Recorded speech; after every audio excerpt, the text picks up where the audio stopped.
O jebem ti. Alo! Kaj si dereš? Odi doma na selo! Jebote krumpir.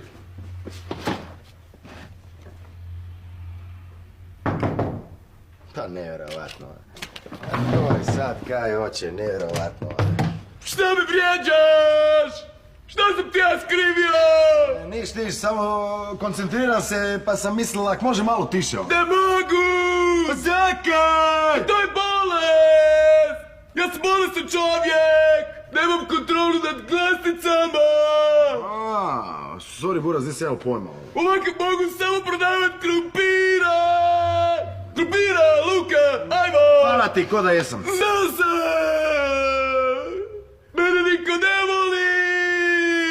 Nemam ženu! Nemam zdravstveno! Imam samo krumpira! Ajmo! Krumpira! Luka! Ajde daj jedan krumpir, jebote krumpir. Pa ne može samo jedan! Ko je to vidio? Kupite jedan krumpir!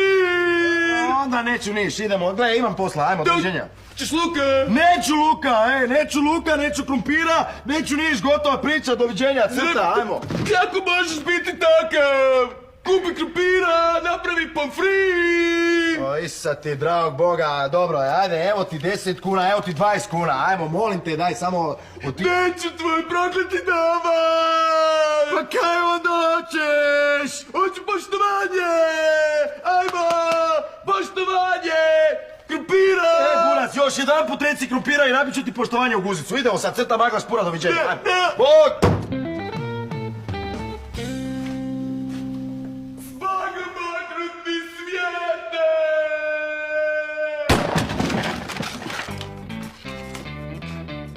Tako nikada nećete složiti kulu od karata. Pa kaj onda da radim? Ne očajavajte, imamo rješenje za vas. Gotove kule od karata, Zalar Dresden Prom, vatrostalne i plastificirane, lijepljene najčvršćim ljepilom za parket.